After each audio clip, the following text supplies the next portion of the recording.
1 minute warning! To the goofball army out there, hi at the families, tell them to get to the next room, tell them to go to your neighbors, because we got goofball news to go over, and it might get crazy. Typically does, guys. If it's your first episode ever, you got like 30 seconds before we start, so not enough time to go to the bathroom, but go get a drink, because trust me, you're probably going to need it there. In the meantime, the rest, if you haven't already, go ahead and hit that thumbs up, hit that subscribe button, hit that bell. That way you know about future episodes as well, guys. Buckle your seatbelts if you haven't already. Make sure your tray is in the upright position here, guys, because we are just about ready to get going. And like, whew. Guys, if you want a crazy ride going forward, a bunch of nonsense, but all nothing but the truth about the Giants, listen in, buckle in, tell a friend. Let's go. And now, here are your goofball hosts, Drew and Rob. Welcome, fellow goofballs, to Two Giant Goofballs, the New York Giants podcast. I am Drew, joined as always by... I'm me, Rob. And let's talk about some football around the league. Yeah. So, yeah, guys, we got a kind of an odd story that came out of the Giants here this week we got to talk about here. Also, of course, we have, every week we got to do this, the injury report. Here's the list of people who are all injured. A huge list it's going to be, guys. Fair warning. And actually, for once, we're the healthier of the two teams. That's a little crazy. Yeah, that's some miracle of some kind. Someone felt bad for us. And then with that, also, of course, guys, we have, of course, our week 4 pick episode here. So let's get right into it here with this strange story coming from the Giants.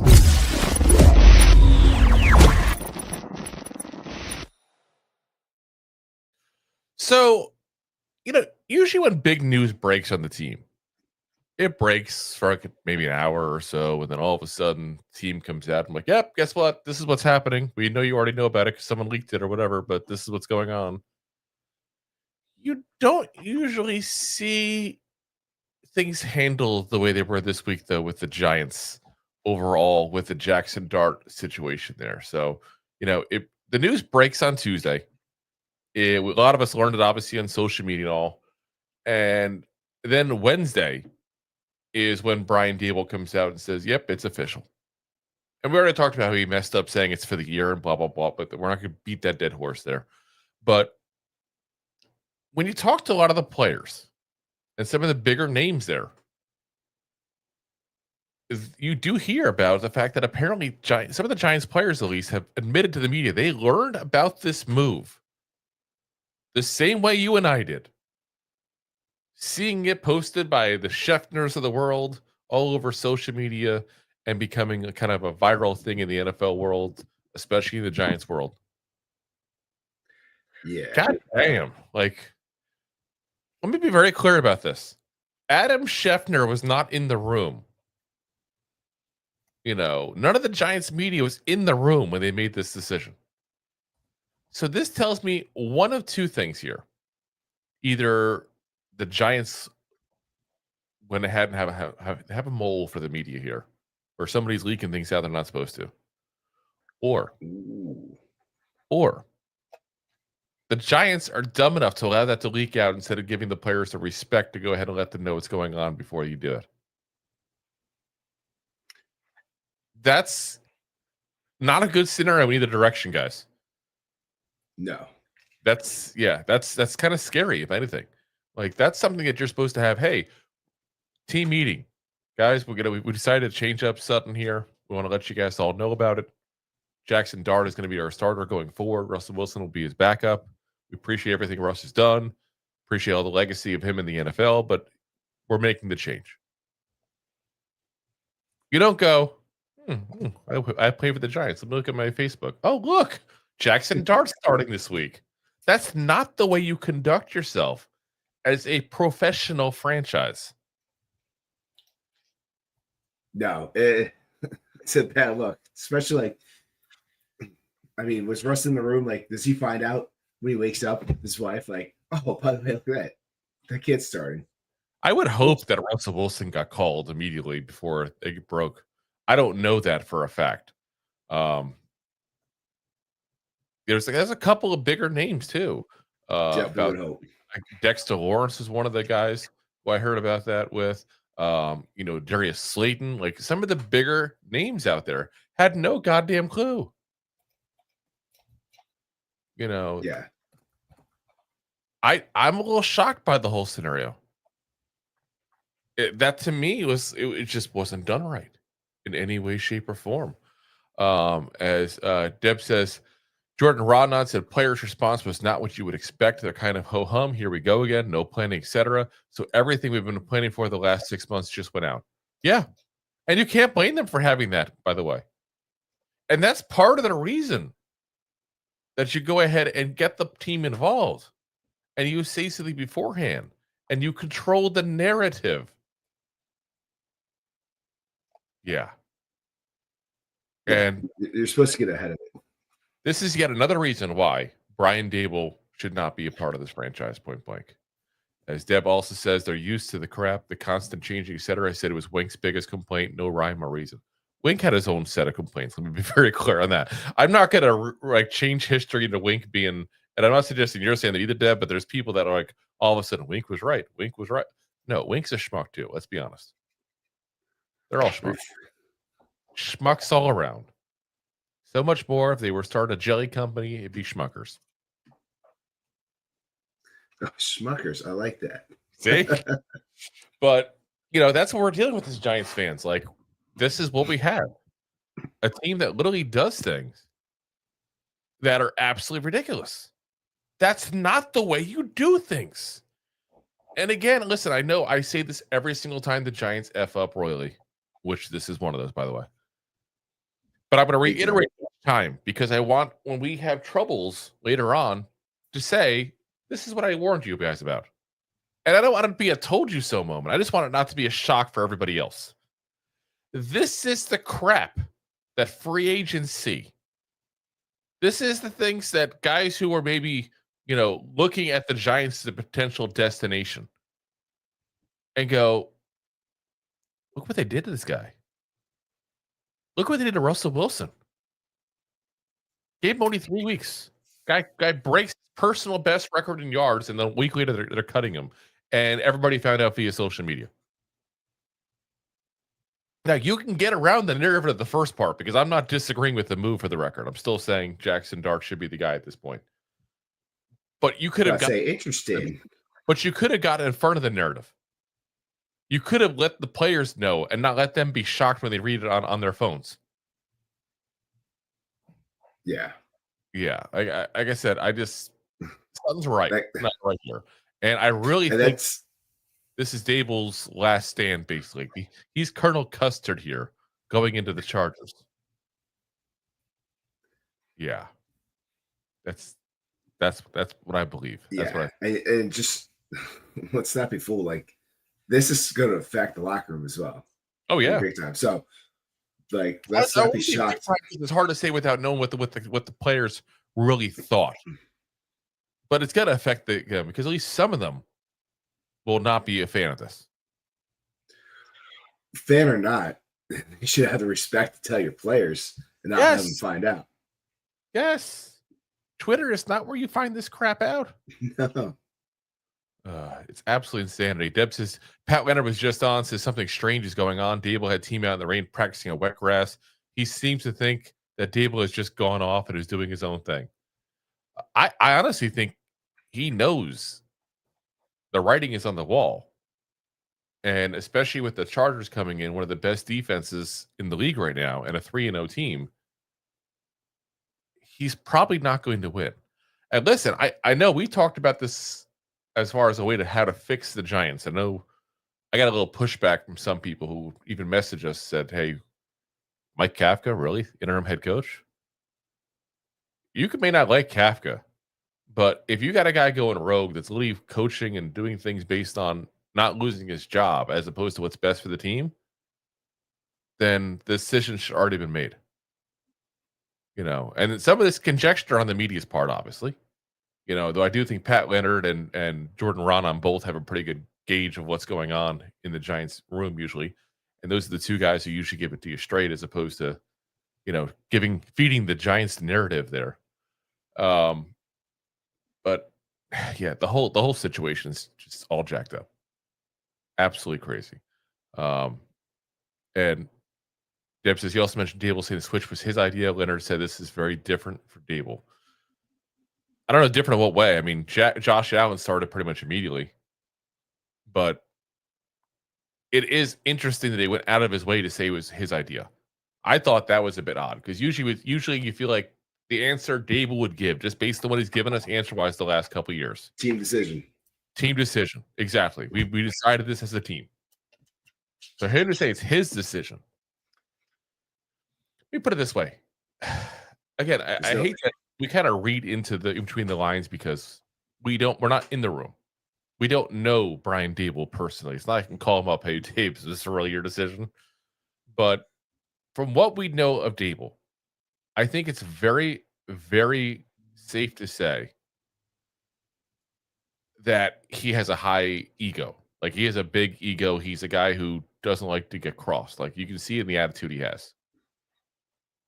But for Brian Dable to say it's his decision, in my opinion, there's the chance, at least, that it's not his decision. And that's him just point blank trying to, nope, I get to decide things here. I'm still the boss. That could be a little bit like, oh, yeah, listen, the Mara didn't tell me to do it. I told Mara we should do it. Yeah, exactly. Like, and again, we're not there in the room, so who knows? But it's just, like I said, it's just a little different, to go ahead and see that kind of thing from him. I don't know. It's just seems to be something odd going on behind the scenes that even the media doesn't seem to quite know yet.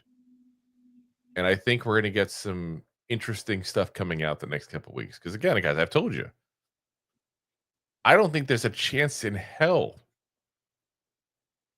that we're going to come out of this next couple of games in good shape. No. Better shape than 0-3? Well, that's not saying much. We're probably going to beat the Saints. So, yeah, it's automatically better shape right there. But after the Chargers, again, Saints, Eagles, Broncos, Eagles. This kid's got to face like top 10 defenses left and right, basically. So, yeah, we'll have to see what happens. We'll have to see what happens here. Anthony says, didn't Allen go in because the starter got hurt? I can't remember who the starter is, but yes, and he went in week 1. So, it was pretty early on. So, I mean, whether or not Dable wanted to, he's got some experience of a guy starting early on. Because let's be frank, and if that happened in this scenario, if you was at the beginning of the year, like week 1, Russell Wilson going to hurt himself and Jackson Dart would have had to go in, there's probably a 50-50 shot that Winston comes in as a starter week 2. Depending on how Jackson Dart did once he came in, obviously. But like I said, it's just something's there a little bit odd. Anthony says, wonder if Mara gave him the win this week or you're out Monday. We won't know. We have no way of knowing that. But we can definitely say it's a potential. But again, as I said, when we talked about how to fix the Giants, while I talked about Kafka being a potential guy to be an interim head coach, you got to have somebody fill the position the rest of this year. If you're going to make that kind of move, you're going to have somebody ready to go and take the spot from him. Yeah, do you bring someone in Saturday? Oh, you're not going to bring. That's weird to bring someone in. Even from Colts doing that, it was just weird, and not just because it was. They pulled a high school coach basically because he used to play for the team to be the head coach for a little bit, but it's just weird in general. Like, you would pick one of the coaches you have on staff, but again, Dable surrounded himself with people who were not a threat to his job. Point blank. You're not putting Shane Bowen. Mike Kafka's never been a head coach before. This is the first OC job, even. Even Gabriel's not exactly a guy that you're like, oh, that guy's a head coach material. I don't know who you'd put there. That's part of the problem. But, I just think, and I want to say for me, it's the nail in the coffin on what I think of Dable, because I was already there a long time ago. I was ready to bury this last year, but here we are. You got to wonder if there's some people in the locker room that are feeling that way. That's what I'm saying. It feels like you kind of lost the locker room already. And then this move already just kind of puts it on the coffin. Like, you had Russ, right? Come out week 1, look like dog. Comes out throws up some burgers, man. He looks pretty good week 2. Yeah, Granted, Cowboys defense is terrible. That's not that's doesn't matter. It's like doesn't matter. It's like an asterisk. You got to put it there. Which is fine. Doesn't matter. Comes out and plays terrible now. But if you're just going to do more of a run like game, which you're probably going to do against the Saints, against the Chargers, like, what's one more week with them? Like, and just to like kind of make this move when you're feeling the pressure from the fans and from higher ups, like it's a desperation thing. And then for him to do this without telling the team, just to me, it kind of feels like Mayor came down and said, "You do this, or you're gonna find out." So he did it, and just put it out there. And didn't have a conference with his team. Well, I wonder if part of it is the fact that the Giants, obviously, again, they have the home game, because we're looking at it opponent-wise, but it's home game this week. Then they're out to the Saints. So they don't care about that one as much as far as how the fans react. But then you go back to the Eagles, who, let's be frank, guys, we don't typically play good against them. I wish I could say otherwise, guys, but I'm just giving you honest. So, I don't know. Like I said, we'll see what happens. It's the whole thing is interesting the way this whole thing's breaking down. And it's sad that I can also say interesting, because usually this is something that would piss me off and I'd flip out about and stuff like that. I just got BS at this point. Yeah, there's something fishy going on here. Yeah, there's definitely something fishy. Like, this is like Long John Silver's kind of fishy. Like, go put on your poncho. We're going to rail him in. Trust the gourd, this fisherman. All right, let's get into the actual game here, though. Let's talk about the upcoming game and the injury report here for the Giants and Chargers, because there's a lot of guys here. This is getting insanely crowded. This is like, I haven't seen this many injured people since they had an extended cast for Grey's Anatomy here. It's insanity. So let's talk about the Giants here first. So Gano is listed on the injury report. Groin injury, did not practice yesterday or today. So again, for those not watching live, Wednesday, Thursday, no practice for him. It's already been said he's not going to play. They haven't announced it officially through the right channels there, but it's already been said he's not going to play. So expect him to be out. Again, we got either Koo or Makatami. We're going to go ahead and have the kicker now. We're assuming it's going to be Koo. Koo pulled the Koo. Koo. And then tight end Theo Johnson did not practice on Wednesday, limited participant on Thursday, so that's good. It means he's going on the uptick there with toe injury. Same for Malik Nabers with his shoulder injury, did not practice Wednesday, limited participant on Thursday. Raheem Nunez-Roches with his foot did not practice on Wednesday or Thursday. So yeah, that's not progressing well. You got to think he's probably not going to play then at that point, unless he all of a sudden comes out to practice on Friday. Tyrone Tracy with a shoulder injury listed as did not practice yesterday and today. But again, we already know he's going to be out for a few weeks. So Demetrius Flanagan-Fowles, calf injury, limited participant both Wednesday and Thursday. That's a good thing he didn't play last week, had some practice he missed. So that seems to be better. That's not to say he's going to practice, but that does mean better than last week. It's better chance. Defensive lineman Chauncey Golston with the ankle injury, limited participant on Wednesday, did not practice on Thursday. So no word if that was the official plan, if that was kind of a rest day because of the healing process, or if he's gotten worse. But we'll have to take a look there, what goes on. Cornerback Art Green had hip injury, limited participant both days. I do think you'll probably see him. Darius Slayton, wide receiver, calf injury, limited participant again both days. Again, I expect to fully see him. Andrew Thomas with the foot injury, again, limited participant both days. I fully expect to see him. The big question is going to be, is he going to be on a count again? I think so. Definitely not something you see often in football. An offensive lineman getting a snap count. But that's what's going on right now. We'll see. Wide receiver Bo Collins, hamstring issue. No injury designation Wednesday, limited on Thursday. So that means obviously it's probably happened this week at some point. And limited isn't that bad. It just means they're taking it easy. So I got to imagine he'll be on. Plus, let's be honest, he knows his career is dangling by a thread.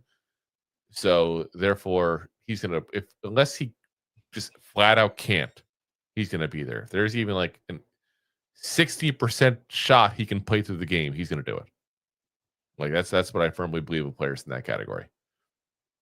On the Charger side, Mekhi Becton, obviously we know him well as Giants fans, played with the Eagles last year, was a first couple of years also with the Jets. Definitely a man who goes to the Golden Corral. I think that's very safe to say. See you there, buddy. Yeah. Concussion, did not practice on Wednesday. And I should preemptively say also, because this is the same for everybody, the Chargers, at least as of 2 hours ago, did not release their Thursday injury report yet. So all we have to go is Wednesday with them.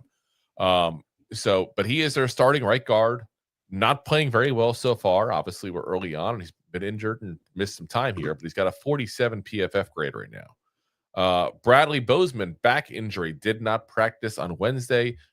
He's our starting center. He's got a PFF grade of 55.3. So again, somebody else having offensive line issues besides us.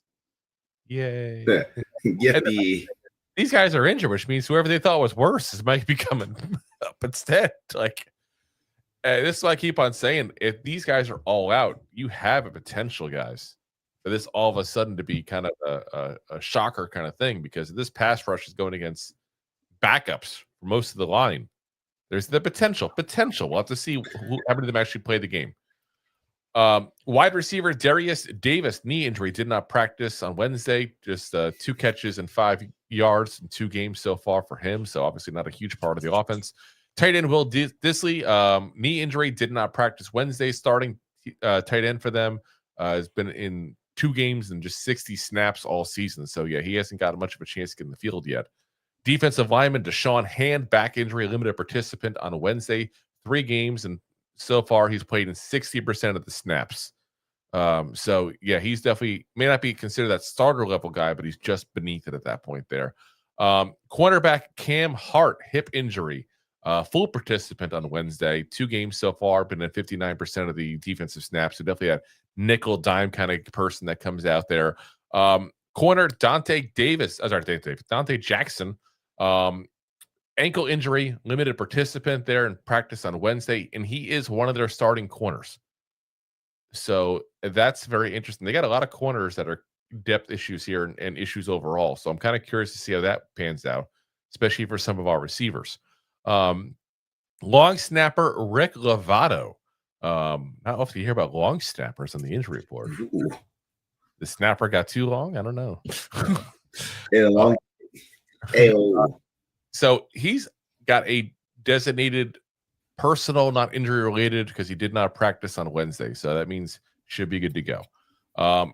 Defensive back Elijah Molden, a hamstring issue, limited participant on Wednesday. There's a starter that's only played in 1 game so far. So he's back to practicing. So that's a good sign that you may see him again. Guard/tackle, but currently a tackle. Trey Pippins, knee injury, limited participant on Wednesday, and he's the one that was their swing tackle that moved up to right tackle when Rashawn Slater got hurt there, and Joe Alt moved over to left tackle. So again, guys, you have the right tackle moved over to left tackle. You had the center, right guard, and right tackle all with injury issues. That's not good for a team that's facing what's supposed to be a very good pass rush. I'm going to word it that way. Because the 3 games in, they haven't been so far. But we'll see what happens. Yeah. The season is young. Then you got guys on the IR, just to let you know who you will not see. You got Najee Harris, which is the main backup running back, and used to be a starter with the Pittsburgh Steelers there. Rashawn Slater, again, their starting left tackle, was a damn good tackle, by the way. He's out.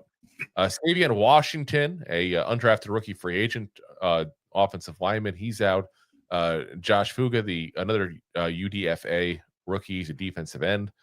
Denzel Perryman, there's a starter of 55 tackles last year. He is out. Junior Colson, backup linebacker with 29 tackles last year, also out. Khalil Mack, 9-time Pro Bowler. I don't think I really have to explain to you guys who Khalil Mack is, I hope, but if not, welcome to football. So you say it's not going to be the return of the Mac?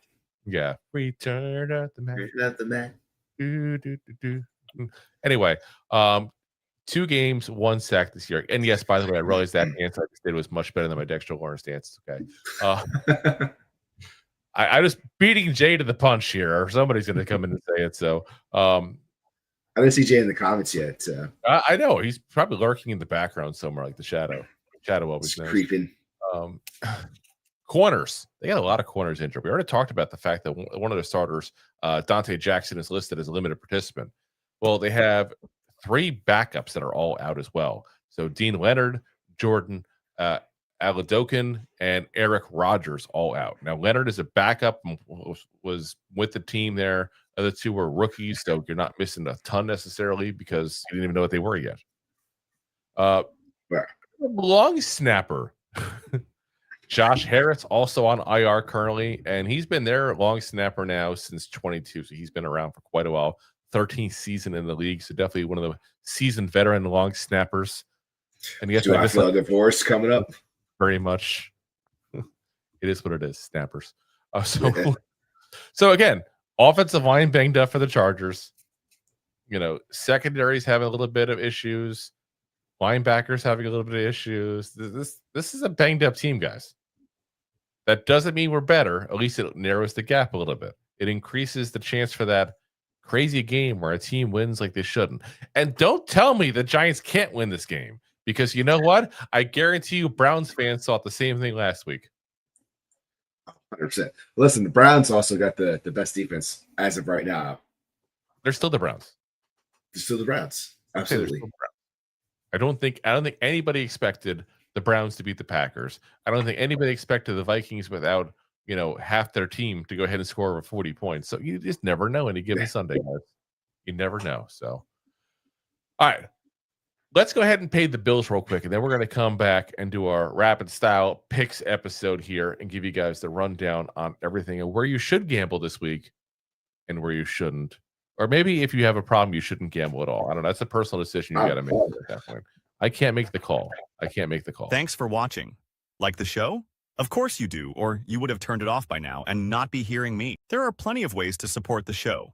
YouTube is the best place to join us, and we offer memberships there with fun benefits like custom emojis and early access to video clips. Of course, there you can also send super chats and stickers to send one-time support payments. The best way to support the show is to buy these drunk idiots beers at buymeacoffee.com/2giantgoofballs. Along with one-time support payments, there are also monthly plans, so you can continue to help kill their livers each month. You can also show people that you are a goofball by visiting our store at 2giantgoofballs-shop.fourthwall.com.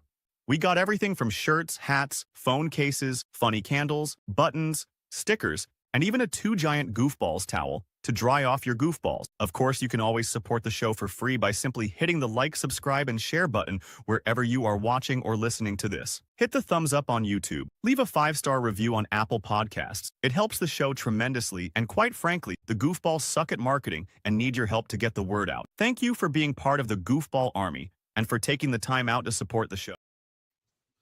All righty, guys. Rob gets caught with the beer in hand. Kirkland beer, even worse. What kind of beer are you having, Rob? Lemon soda. Seltzer. That's not a beer at all. No, not at all. Like I never said it was. It looked like you were having a beer. All right, guys. We're going to get into our picks here. So listen, the game is literally going on right now as we speak, the first one. So we got 1 minute left in the second quarter. So as we always do, we give you what we had for our Thursday picks. We don't go too much in the game because chances are, especially if you're not watching it live, the game's already over. So nice and simple. Seahawks, Cardinals in Arizona. Arizona's getting 1.5 points in this because they are the underdog. You got 44.5 is the over-under in this game here. So I got the Seahawks to win, the Seahawks to cover, and I got the over. What you got, Rob?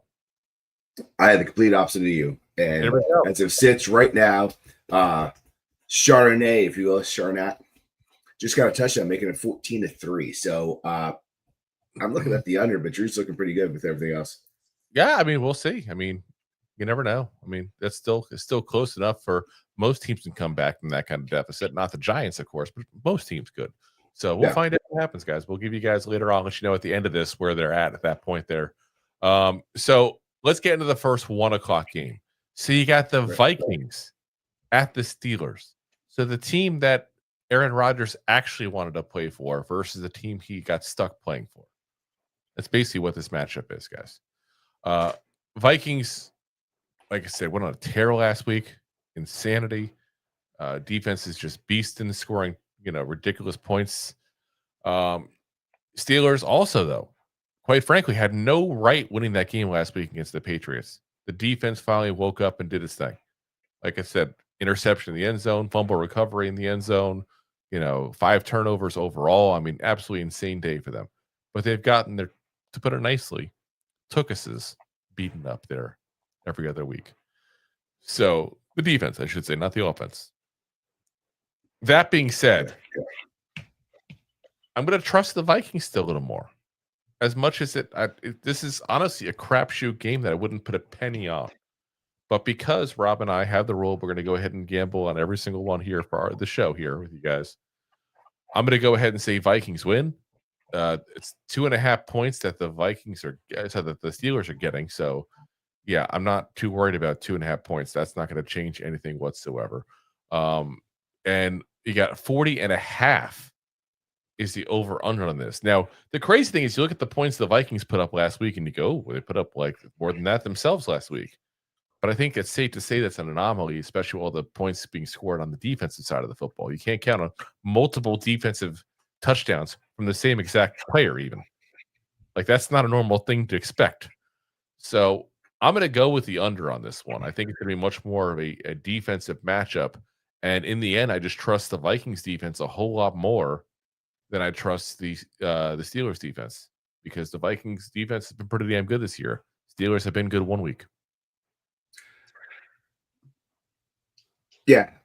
Listen, I agree with you in the under. This is going to be a more defensive game than a lot of people are thinking about. Everyone's thinking about, the points that the Vikings have been put up, not thinking about how they put them up or who put them up. And they're also thinking about Aaron Rodgers being what Aaron Rodgers was of 20 years ago, which that was a long, long time ago when he didn't have long gray hairs. But I'm taking the Steelers to win this game at home in a very close, grueling game. Yeah. You talk about the Vikings as well. When I talk about Russ, put up 40 points, put up some burgers. You had to make sure you interrupt it. Say asterisk Cowboys, even though I'm saying that. Well, guess what? The Vikings played the Bengals, which is probably one of the worst defenses, if not the worst in pretty much everything. And half their points came from their defense and special teams. So, yeah. That being said, I'm taking the Steelers to win that game. And the Steelers to obviously cover that low points because that 2.5 points is just a field goal. And that's probably the difference in this game.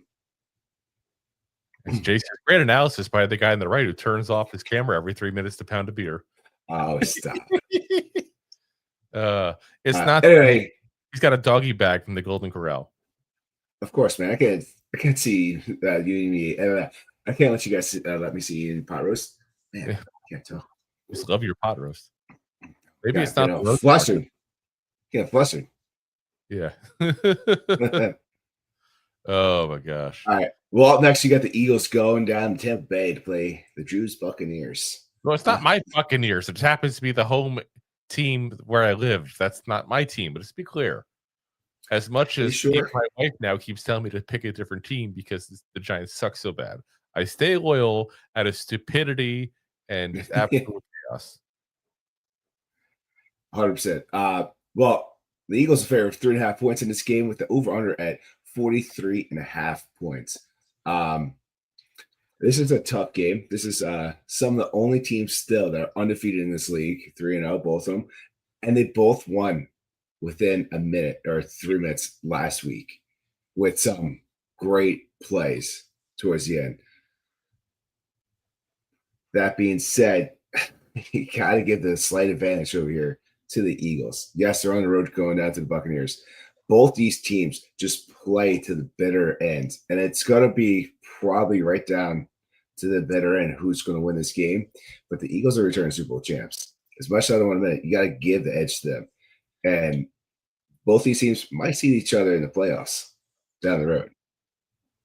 So I'm thinking the Eagles. Right. They've seen each other a lot lately in general. Yeah. What was that? So they've seen each other a lot in general. Who? Eagles and the Bucks? Eagles and the Bucks. In the playoffs? In general. They played the playoffs even too. If you go back the last couple of years, okay, let's go back to 2021. So you're talking within the 5 seasons, okay? They're going to play obviously this week. They played last year. By the way, the Bucks beat them 33-16. They played in the 2024 playoffs for the 23 season.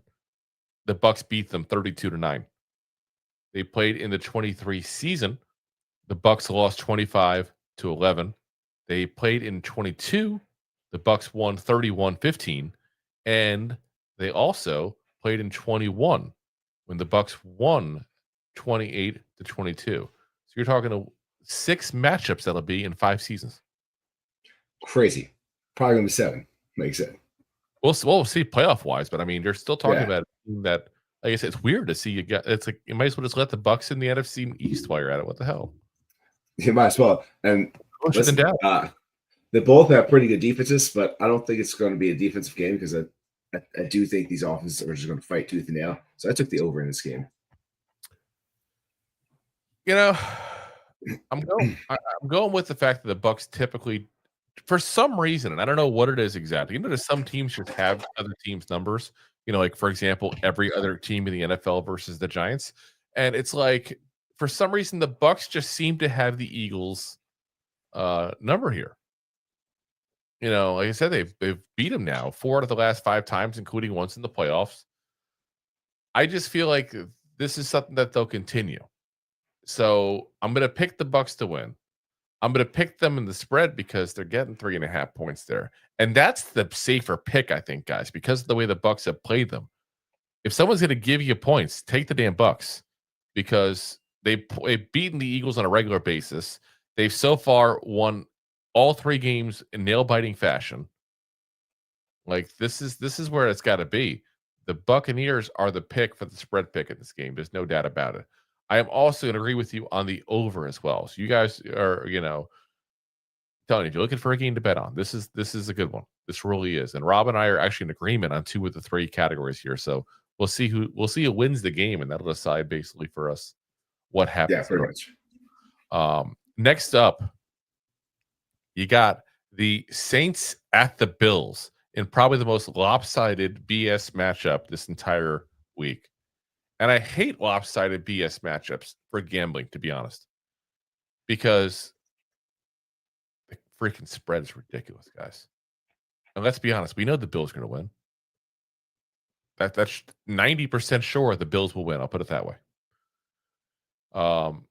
Then you got a 15.5 point spread, guys. That's how many points the Saints are getting.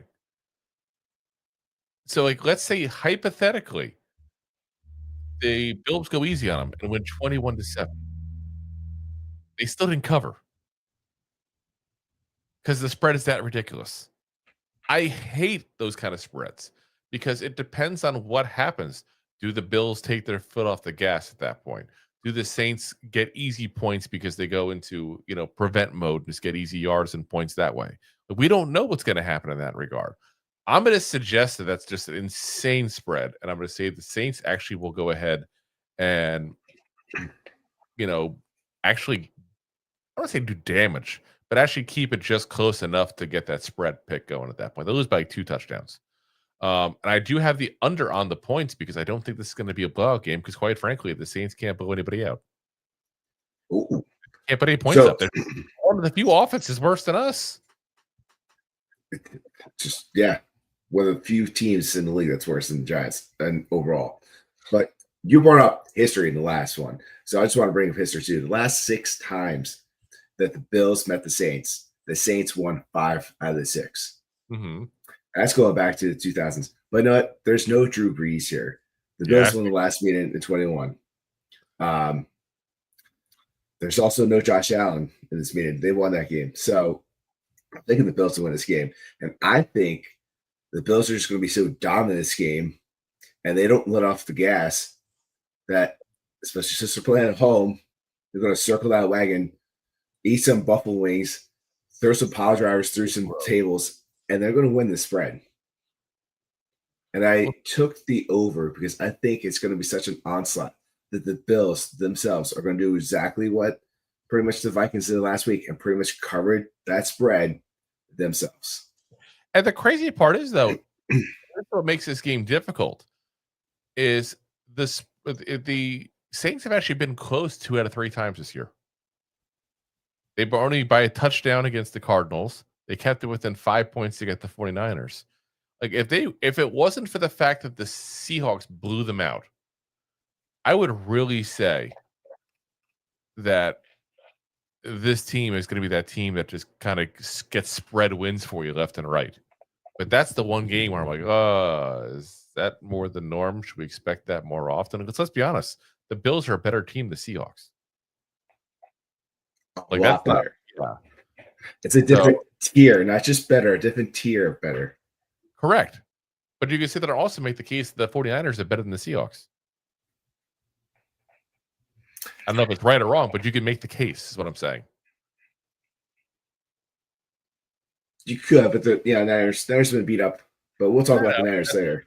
Yeah, that's probably the big difference there as far as that game. But yeah, like I said, I'm going to go with the Saints to cover the spread, and that's my. Listen, that's usually a safe. That's usually a safe bet, and statistically speaking, that's the way to go. If the bet's like over 10 points, you go with the under on it.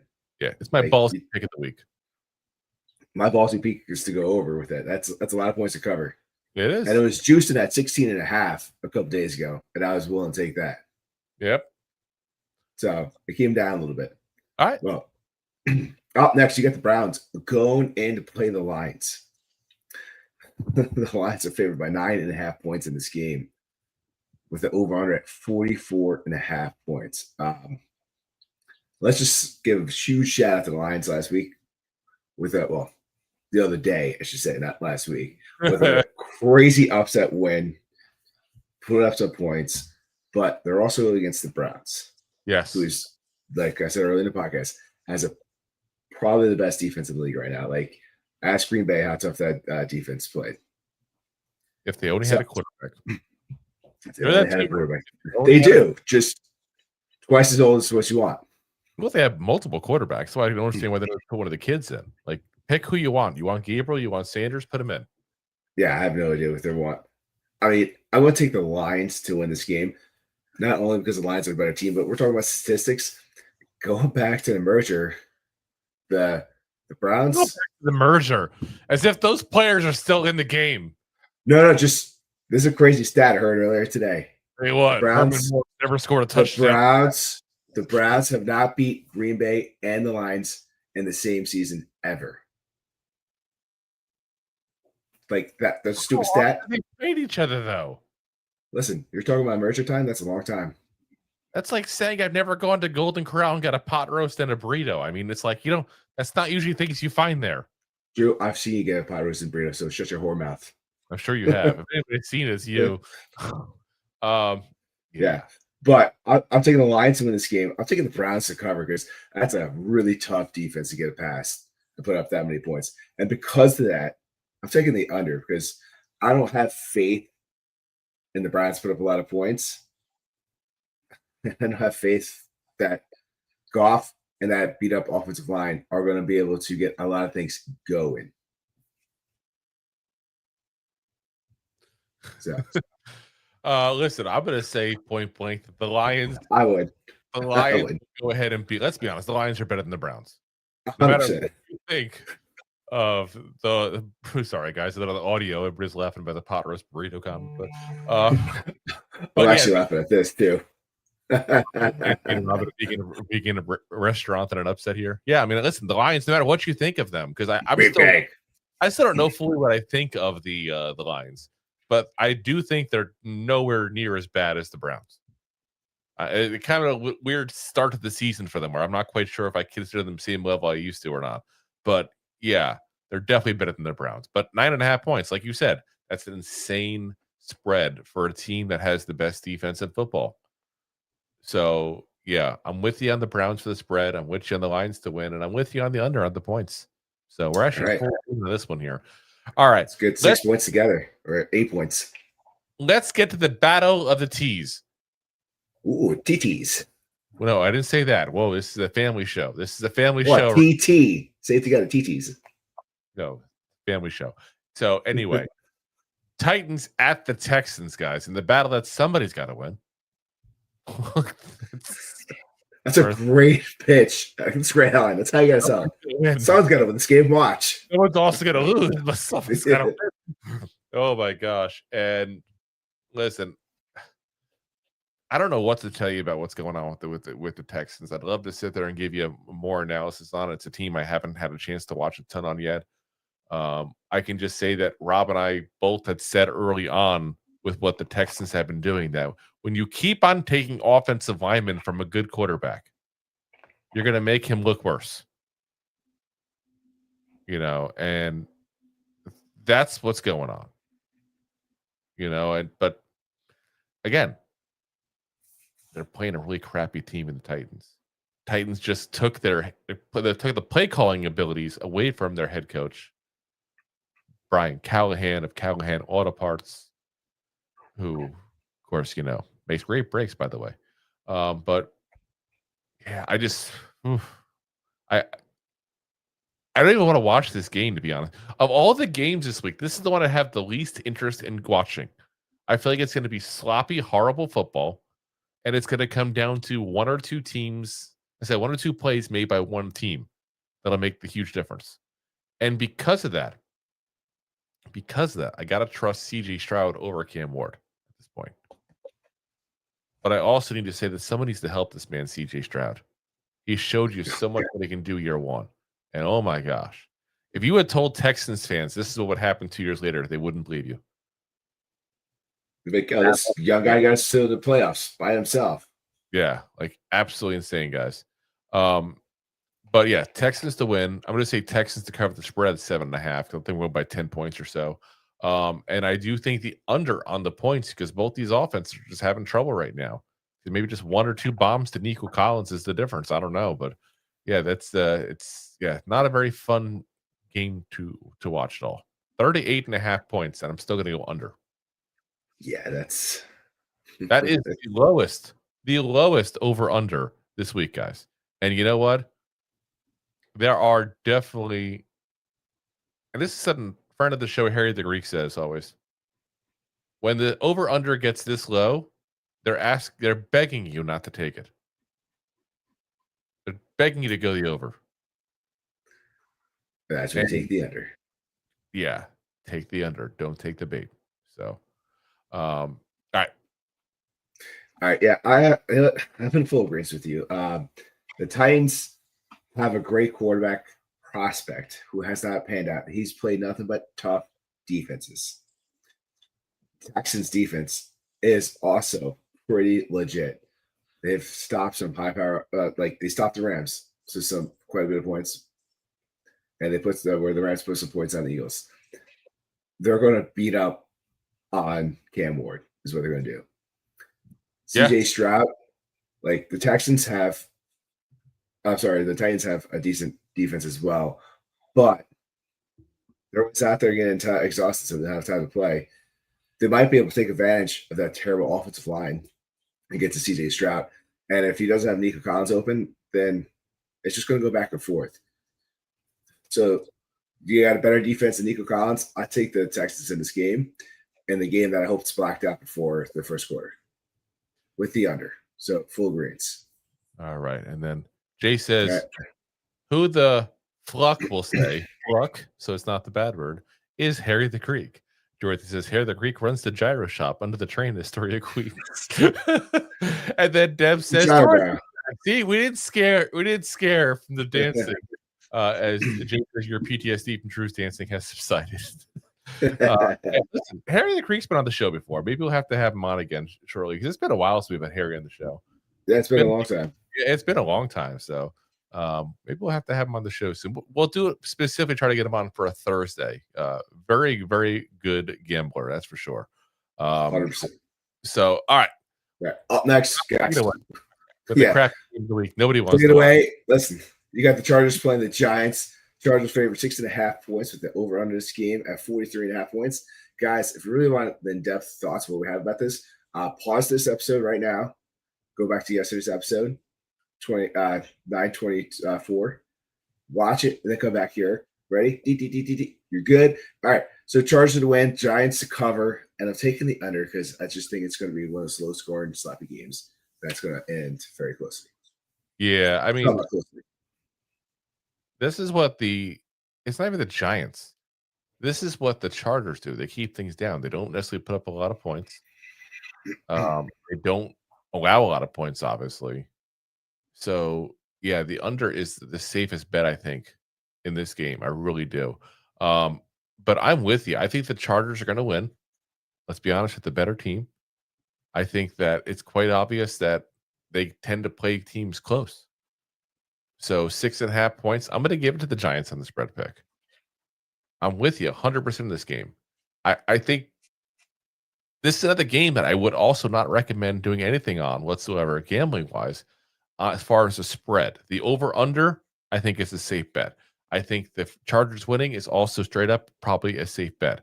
I think the big thing is that spread pick I would not go anywhere near because we just don't know what we're going to get.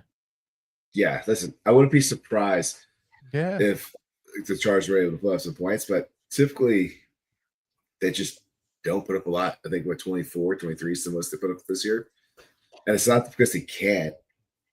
Justin Herbert is leading the NFL in yards. Like they're running, they're getting the ball around. It's not one guy like we have Malik Nabers getting most of the yards. They're diversified. We talked about it yesterday. So it should be interesting. Yeah, we'll see what happens there. Hopefully I'm wrong, and hopefully the Giants pull out a win, and hopefully that stops some of the planes and all that you're already hearing. I heard you guys in the comments before talking about it as well. There's going to be a plane over the stadium. They've already said that, and I just feel like it's absolutely sad that Jackson Dart, his very first game in the NFL, he's going to have to go ahead and deal with planes calling for everybody to be fired ahead of time. Now, I don't blame the fans for it. Let's be honest. This is out of frustration, not anywhere in shape or form towards Dart. But it's just a shame because it's going to be a memory he's going to have the rest of his life, and he's going to remember that.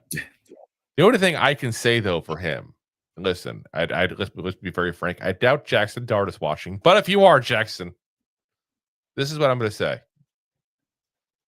Think about the storyline where somebody goes in to a storied franchise that's been struggling for years. Struggling so bad, the very first game they start, there's planes going overhead. There's people saying, fire everybody, flipping out. Everybody's that pissed off. And you take that team and you build something and you bring them back to contention. You build them back to what they were. That'd be a goddamn good story. Yeah. Listen, they'll build statues of you with the plane behind it. I'm just saying, that's what I would suggest to him as motivation. So... But again, let's be honest. I don't think anybody needs to motivate him because when it boils down to your first NFL game, you're going to be psyched no matter what. But that's going to be part of the experience for him now, and that's kind of sad. That it really is. All right, next up, we got another potential not nail biter here. The Commanders and the Falcons, and oh my God, listen, the Falcons are in just absolute disarray right now, and we just don't know what the hell is going on there. Jaden Daniels' status is still up in the air, so we don't know what's going on there. Listen, again, I said this last week. I don't like betting when I don't know who's going to be the quarterback. That being said, there's something rotten in Atlanta, Mark. Like, there's something wrong with this Falcons team, guys, right now. And because of that, I'm going to go ahead and suggest that the Commanders win this regardless of who the quarterback is. And it's a 1.5 point difference, and that's in the spread, guys. That's never going to make me change who I think is going to win. Most games are definitely more than a 2 point or more difference there. The over-under, 43.5. Weirdly enough, I just have a gut feeling for the over on this. And that's all it is a gut feeling. Sometimes I'm just like, you know what? I just feel this. This is what's going to happen. There's no rhyme, no reason. And this is not what I would ever suggest at that point, putting money on the over-under. In fact, I wouldn't put money on this at all because you're going to have a situation where you got people that are two teams that are in flux right now. One, you don't know what the quarterback's going to be. One, you don't know what's going to happen offensively wise or firing coaches and changing things up. Like a little chaos going on here on both sides. But I'm going to say Commanders over. Yeah, I agree with you a lot of the way here. Like, I had like a little rebuttal in my head because like they just fired their head coach down in Atlanta. Like, no, they fired the wide receiver coach. Well, good. London was supposed to come back. The ex-Giant. Ike Hillier, the ex-Giant. Yeah. So the fire coach is like, does a team rally around the firing of the coach and get a win? Especially after such a big blowout, the team you should have won against. Yeah. Well, they actually had trouble with the Panthers. That's the weird thing. If you go back to Falcons and Panthers, the last 5 games, I'll do that real quick. It's gonna be 10. Yeah. I'll go just over the 5. The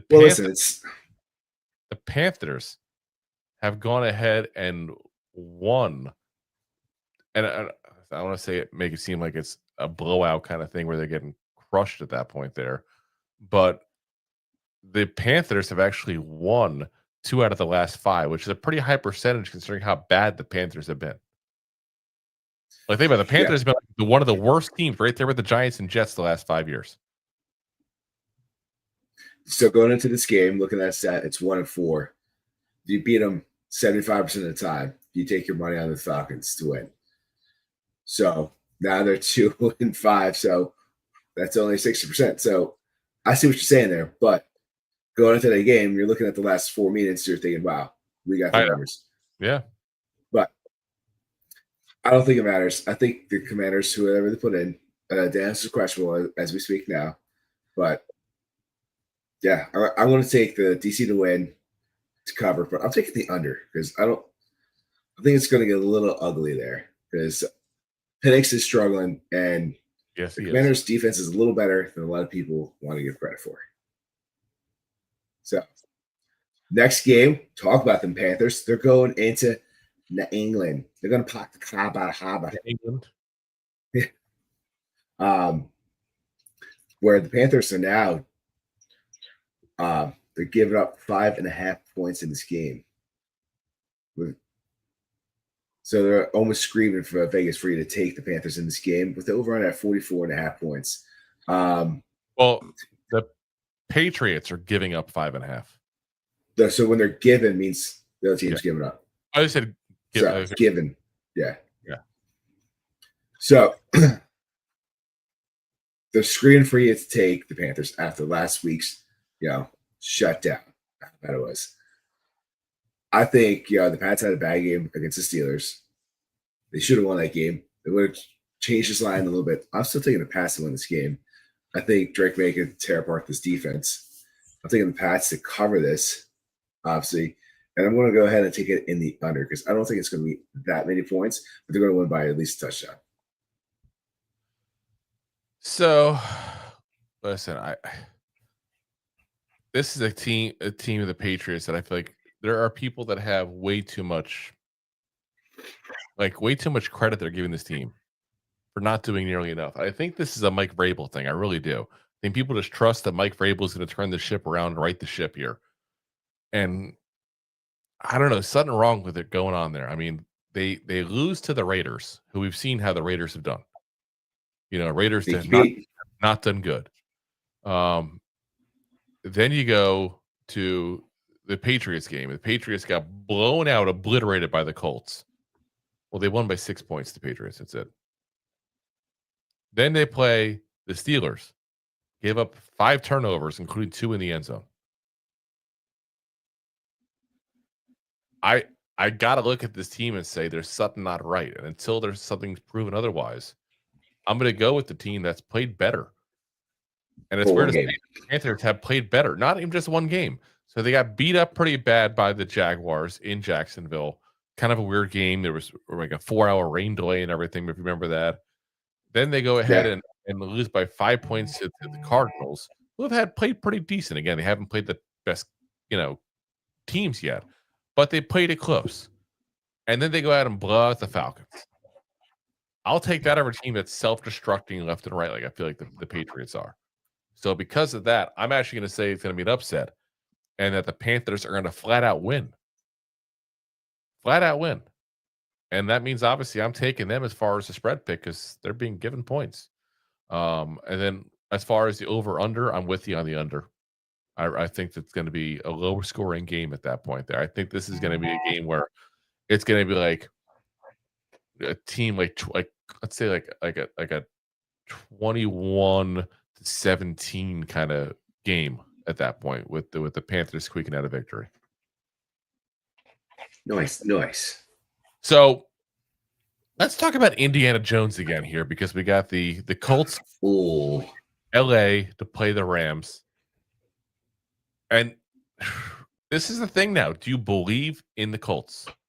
This is the first game that you got to be like, really like, okay, they're playing a decent team here. Do we think this is legit? And I really think that the Rams are legit. And that's the problem I'm running into right now. I'm going to pick the Rams to win. But again, I think we're going to find out a little more legit on what the Colts actually are from this game. And I'm not confident in any stretch of the imagination. The Rams are only giving up 3.5 points. That shouldn't really be a crazy thing for me. I think that's enough. I'm not going to change the spread on that. I'm going to go with the over on the points, though. I think this is going to be a high-scoring affair, which sounds just absolutely insane to me still to think that with Daniel Jones manning the helmet, one of those two teams. But, yeah, I'm going to go Rams, over. Nice. Yeah, I do believe this is going to be a fun game to watch. It's been a little crazy, but man, my picks are all messed up in this one. I saw that. That's Justice of Fly. I do agree with the over. Both teams have been putting up quite a few points each game, a few touchdowns. Defense has been playing decent at both times. But Daniel Jones does have himself a nice little line over there with JT running the ball. So he's got that support familiarity from a good running back. Is he as good as Barkley? Probably not. But he's got a lot better offensive line, which helps both of them out big time. He's got some deep threats and shown that he can throw the ball deep. Multiple touchdowns, top 5 QB right now in the league. Not going to be enough to win this game. You're going to get Matt Stafford, which is a veteran quarterback in this league. He knows what he's doing by also being coached by one of the best coaches in the league. But I do think the Colts will cover because I do think it's going to be a close game. And it's probably going to come down to the wire in this one. So Rams win, Colts cover. And I'm taking the under. Or the over, so. Okay. All right. Go for it. All right. Another exciting game. Oh, yeah. The Jaguars going into the 49ers. The Niners are favored by 3.5 points in this game. The over at 47.5 points. Let's talk about how crazy it is for this game to be at 47.5 points with how both teams are playing. I'm going to take the under right off the bat because I do think it's going to be a closer defensive game. But you also have to remember that Boza is out for the year. They just got word of that. Bozo. Which changes a lot how that defense plays. Brock Purdy is still day-to-day. You don't know if he's going to play. I don't think that matters against the Jacksonville's defense. Jacksonville also has not won in California in quite some time. So I don't think they like that beautiful. I don't think that beautiful hair. How often do they go to California? Listen, doesn't matter if they go to LA. Doesn't matter if they go to San Francisco. Doesn't matter. They don't play well in California. So I'm still going to take the Niners to win this game. I'm going to take them in that cover, but I'm going to take them to win in the under. Yeah. I'm looking up your struggling in California things. I'm curious now. So their record in the state is 4-11, but that is going into the entire time of the Jaguars. So like 3 years. No, the entire time they were with the Jaguars, since you're talking like 30 years basically at that point. Yeah, there. I was joking about that. Yeah. But here's the thing though. That's probably not that far off the Jaguars' winning percentage overall. I hate to be a jerk about it. Yeah. I mean, you figure that's going to be, what, a 38% winning rate there? Jags all-time winning percentage. I'm going to look it up to see real quick here. You get to the division. 0.419 is their record. So yeah, it's not really, that's the scary part. If 41.9% of the wins, the games they're winning, and let's see here, 4 divided by 11 to see if my math is right, 36%. So yeah, it's lower, but it's not like that they're a juggernaut franchise just stinks in California because they get too much marijuana in them or something. I don't know. Could be. They don't like the salt in their hair out there. They don't like that Pacific water. They like being called bro. But yeah, Niners the better. You get Lawrence taking off his helmet. What's up, bro? But yeah, Niners 3.5 points is nothing, and I'm with you on the under. So yeah, Niners under. That's a simple one there. Ravens at the Chiefs. Get a fun one there. And I think, let's be honest, guys. If the Giants weren't a shitty team, we would probably beat the Chiefs last week. I'm just being honest. Like that was a game that we lost more than the Chiefs won. And that's not to make me feel better, by the way. I feel worse saying that. Let me just be very clear on that. Because I feel like that is some people say to make themselves feel better. We lost that game. It wasn't you guys. Like, you know what I mean? As if that's a bragging point. You still lost, goddammit. Who gives a damn? Yeah. Yeah. So, but that is one of those cases. So until I see them playing like the old Chiefs, I got to go ahead and basically suggest they're not going to do good against a Ravens who are a good team still. Not that they looked good last week against the Lions, but you know that's what it is. So Ravens to win. Ravens are actually only giving up 2.5 points in this. That's nothing.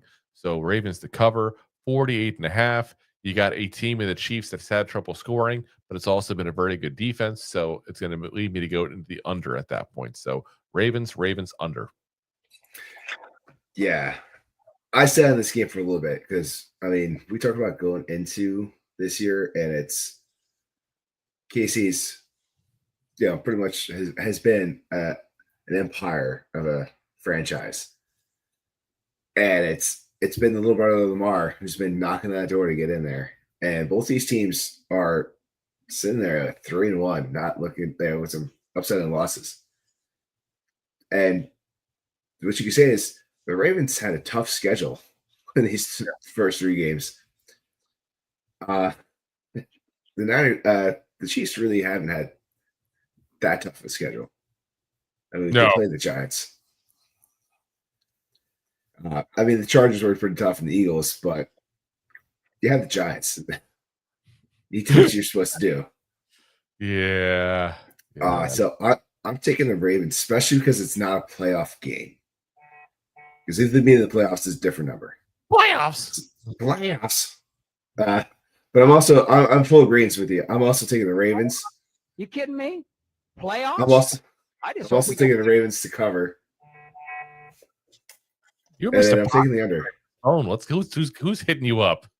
It's multiple fantasy football leagues. Terrible. Terrible. But yeah, Ravens to win, Ravens to cover, and I'm taking the under with you as well. I win 100%. Drew team over here. There we go, Team Drew. The winning. Let's talk about the other 4:30 game. Well, 4:25. You got the Bears going into Vegas playing the Raiders. They're playing the Raiders. You gotta wonder, are there any good nail salons in Vegas that we can recommend to Caleb Williams? Oh, there's definitely a ton of them right there. Oh my gosh. The Raiders are favored by 2.5 points. Flying high right now after last week, not even realizing that it's all BS. You know, he's like those guys from San Francisco spelling their own shit on South Park. Yay! Yeah, the Smugs. Yeah, remember? Yeah, here's the wine glass. Yeah, but the Raiders are favored by 1.5 points at home, which pretty much tells you it's a toss-up game where they give it a little bit of an advantage to the Bears, but not much. Yeah. They're just got to try and give you a little respect because you got Sneaky Pete as your head coach. And the over-under in this game is at 47.5 points. count on the fact that both these teams don't really have a defense, and the offense has not been put together for the Raiders. Even Gently hasn't looked the best. I'm going to have to go with the Bears to win this game. As much as we want to knock on Cleveland and how he came out of college, he is a top 5 QB right now in this league. Look at his yards as of right now. It's not saying much after 3 weeks. Rob to the office for a drug test. Rob to the office for a drug test. I literally say it all you want. But look at QB rankings so far for this year.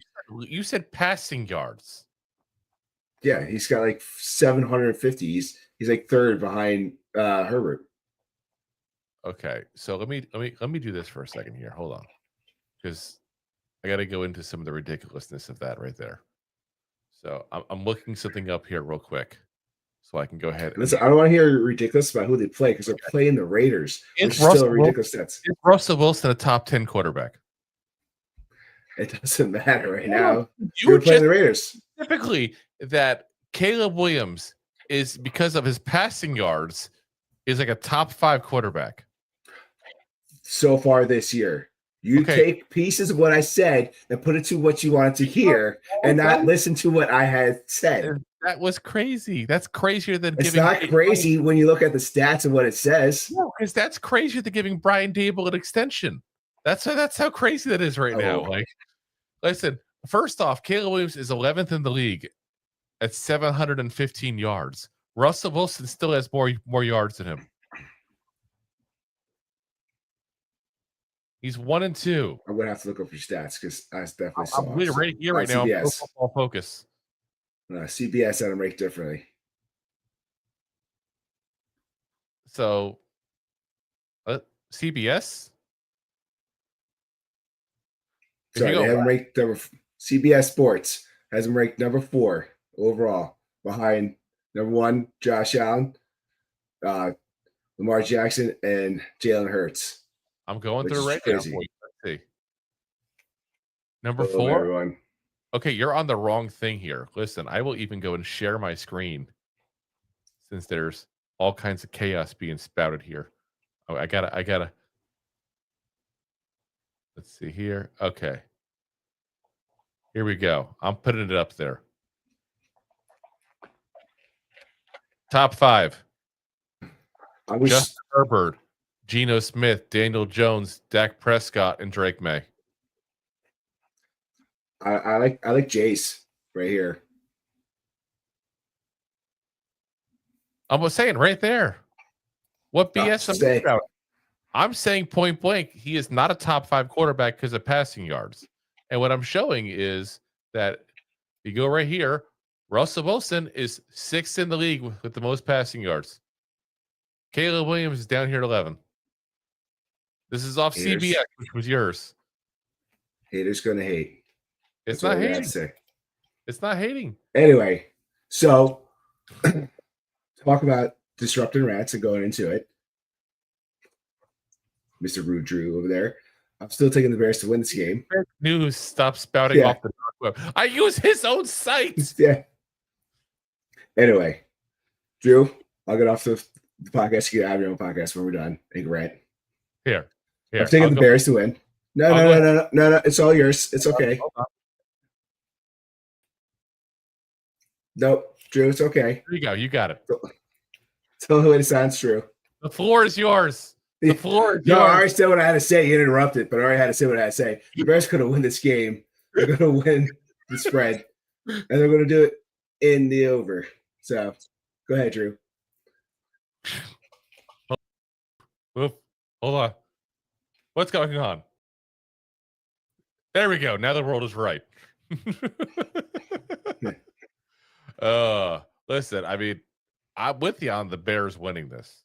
You and I actually agreement on the game overall. I just think this is more of I'm having trouble having faith in the Raiders.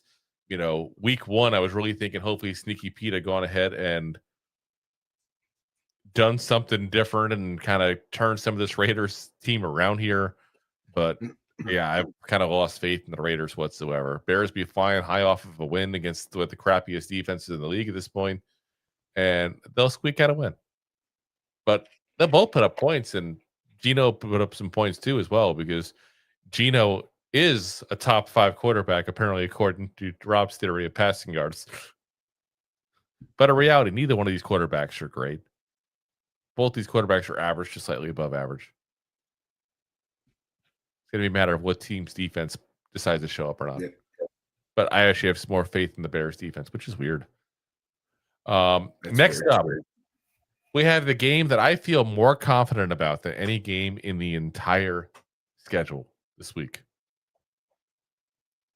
Got the Packers at the Cowboys. And I feel like Jerry Jones will be crying before halftime in this game. And I can't wait to see it. I'm all for it. Listen, I know Packers got embarrassed last week. Absolutely embarrassed by losing to the Browns. But as you said, they do have a good defense. I don't think the same can be said against about the Cowboys, who back-to-back weeks now have made Russell Wilson and Caleb Williams look like all pros. Like, that's not good. So imagine Jordan Love. Well, I know it's not exactly the elite quarterback, but he's definitely in the above average. And yeah, 6.5 point spread is all they're getting. Look at all the points that the Giants put up, all the points the Bears put up. The Packers defense is better than those two. This is going to be, I feel like this is the game that kind of signifies that this is the end of their season already. And partially because of all the injuries, if we're being honest. Like, it's not all the Cowboys' fault for being just a crappy team, even though they're still not, I think, as good a team as they used to be. It's all these injuries just coming, to fruition. So, Packers cover the 6.5 and over on 47.5. Yeah. I mean, this is, you said it before, this is pretty much going to probably make a lot of Cowboy fans cry. Like I said, the Packers, after week 1 performance, I said they're going to be elite team and one of the teams to beat in the NFC. So I'll stick them with win. They're a lot healthier. They play a lot better football, and they're coming off a terrible loss. And I don't care what they're playing. They're going to go down there and show what kind of team this actually is. It's better coached, and it has better players that are healthy on it.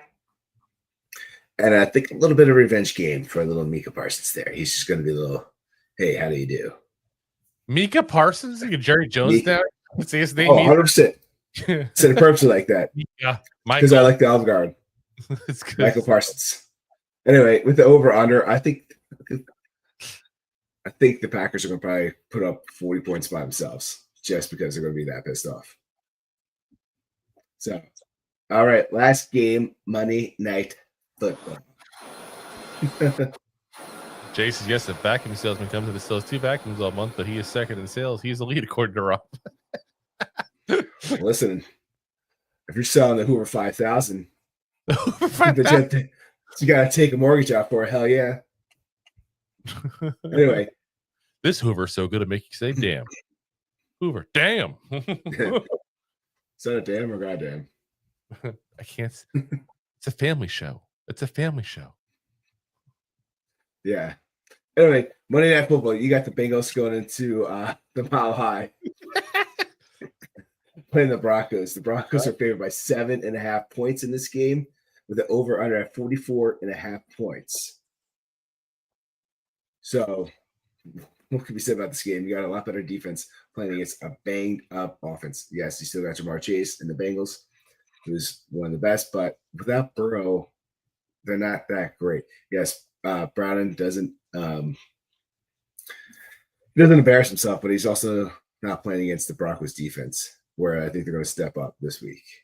I'm thinking the Broncos to win this game, and I do think it's not going to look pretty because the Bengals defense is one of the worst out there, and it's going to be more of a get right for Bo Nix, where Sean Payton's going to take advantage of this to get some reps and some practices. So I'm taking the Broncos to win this game, and I'm taking the under because if you put up 30-7, it's still the under, and it's probably going to be closer to 27-7. the problem is Jake Browning has not played like he did last time. He had to come in and play for Joe Burrow back in 23. He's now got a high completion percentage, 67.8, which is good. I mean, but keep in mind, he also led the league, literally the AFC, in completion percentage back a couple of years ago when he played for Joe Burrow when he was injured. But he's got 3 touchdowns and now a league-leading 5 interceptions so far. He's played in 1.5 games, and he's leading the league in interceptions. Let that sink in for a second. He's winning at something. Yeah, like that's not good. Until I see him play right, I can't go ahead and in good conscience tell people to vote for the Bengals to win anything at this point here. So I'm going to say the Broncos win as well. The Broncos go ahead and cover it, and I'm going to say the Broncos under. You and I are 100% right in that. And this is an important week for you and I because right now you're up by 2 points after your rocky start, you destroying the crap out of me last week. So whoever wins this week is probably going to be up in the year. Most likely. Yeah, I mean, couple points. Listen, being up by 6 points is not a blowout, but yes. No, I'm saying you obliterated me last week. I said I did. I'm just saying rocky start. Yeah, no, it's a rocky start. There. You lost the first 2 weeks. That's a rocky start. Yeah, I got you. Wow, so sensitive.